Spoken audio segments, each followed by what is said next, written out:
Greetings, I'm Pastor Eric Smith. This is Wakening Grace.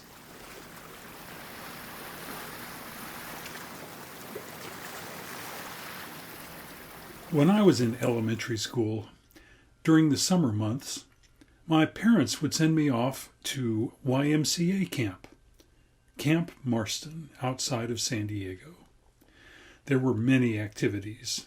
There was swimming, archery, horseback riding, and a rifle range. You had to buy the bullets, and they taught us how to shoot .22 caliber rifles at targets.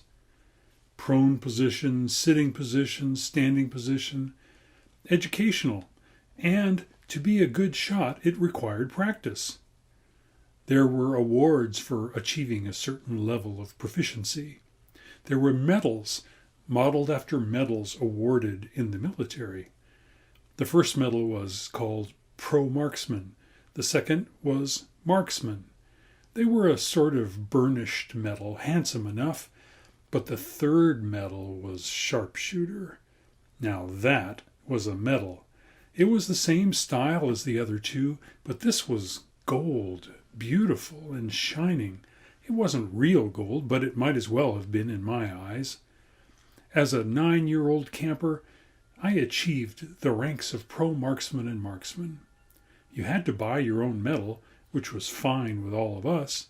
When you made a good enough score to qualify, you showed your target to the staff person and they put your name in a book at the rifle range.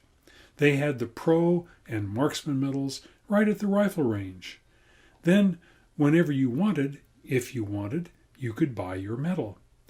The Sharpshooter medal was harder to earn and less common, and they didn't keep those medals at the rifle range. The Sharpshooter medals were at the camp store.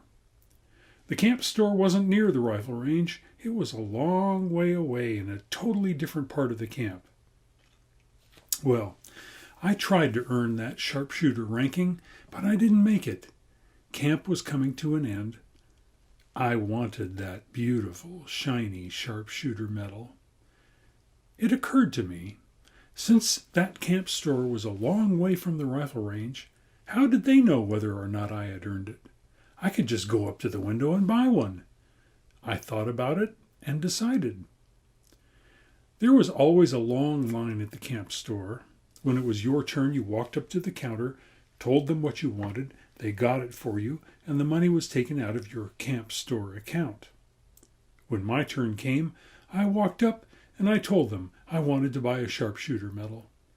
Then something happened that had not occurred to me. The staff person walked over to an intercom and buzzed the rifle range. He said, "Eric Smith, Sharpshooter." I was stunned, shocked, appalled, dismayed, and frozen.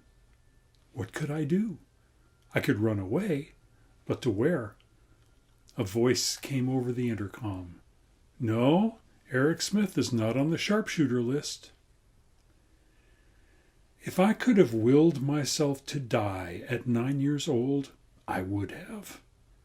As it was, Tom, the camp store manager, slowly turned to me, looked at me, and said, "Eric, don't ever do that again."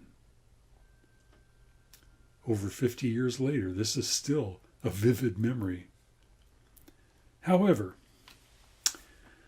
I think I am the only person in the world who recalls this event. This self-afflicted humiliation was character forming, but it's long gone and forgotten by everyone and anyone else. You carry life experiences that shaped you too. God's grace sets us free from negative self-definition that came out of earlier life experiences. You need only accept the grace God offers. It can be, for you and me, yet one more wakening grace. Will you pray with me?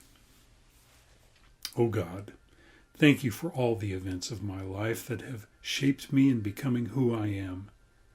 Help me today to accept the grace you offer and be set free from my errors in the past. This is my prayer. Amen.